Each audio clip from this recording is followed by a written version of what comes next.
Frères et sœurs dans le Seigneur, je pars au travail.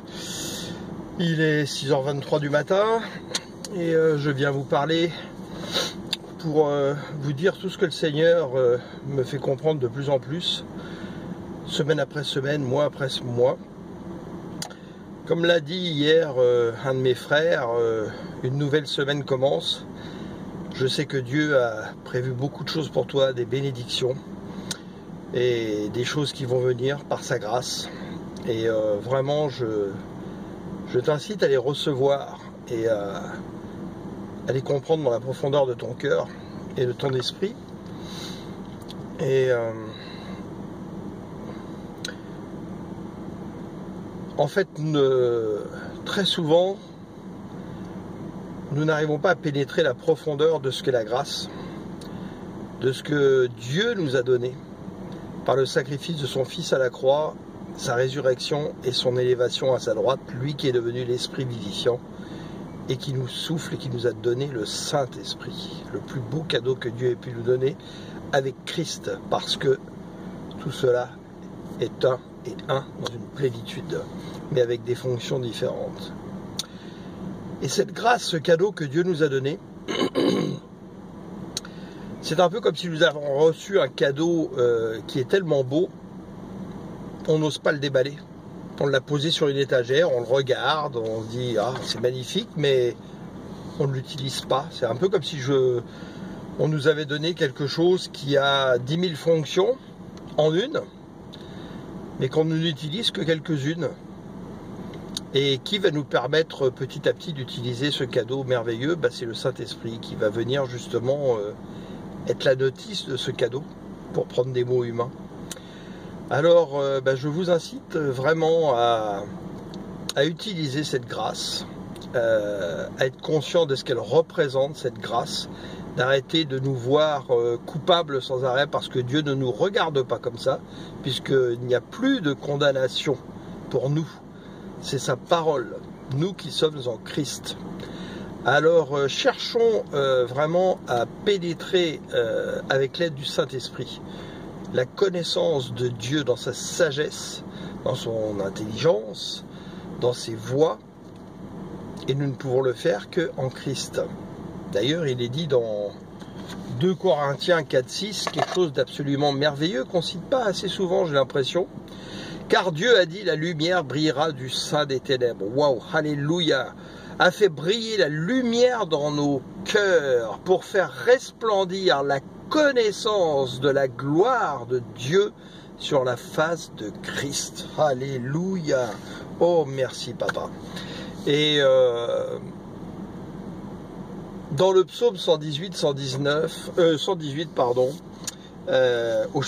au verset 9,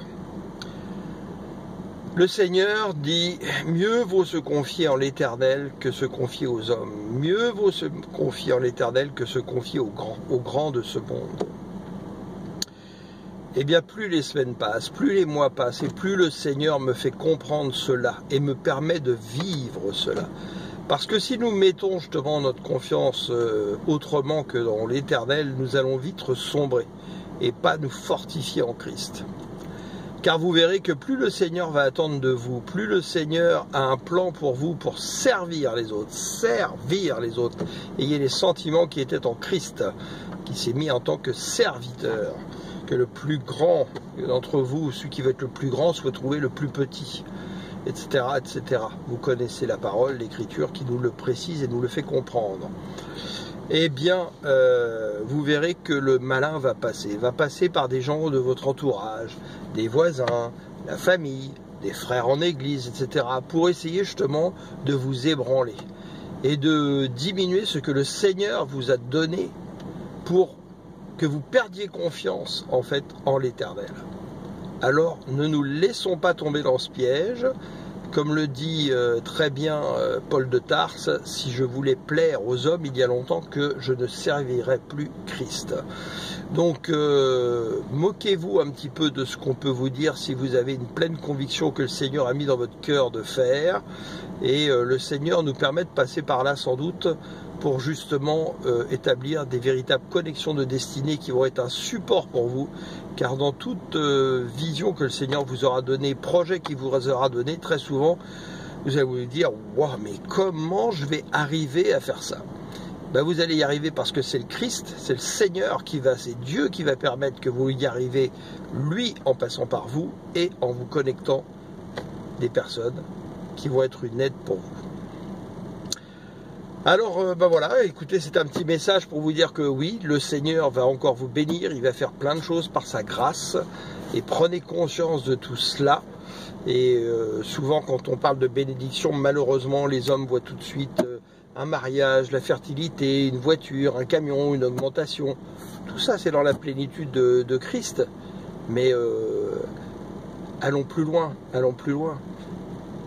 Sa véritable bénédiction, c'est de recevoir cette grâce et de devenir nous-mêmes une grâce pour les autres, d'être dispensateurs de la grâce, de ne pas tomber dans justement le légalisme, qui est le plus grand danger de l'homme et que nous voyons depuis toujours remonter à la charge, comme si la grâce ne nous suffisait pas.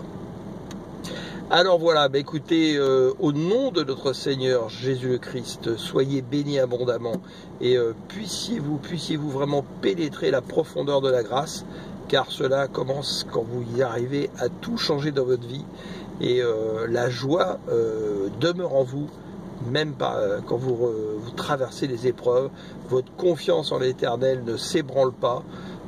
Donc voilà, fortifions-nous dans le Seigneur et ayons soif, faim, désirons manger ce pain de vie que le Seigneur nous a donné.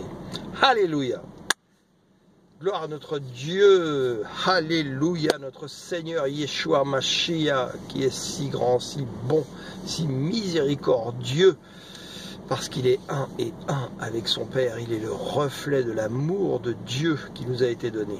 Amen. Bonne semaine.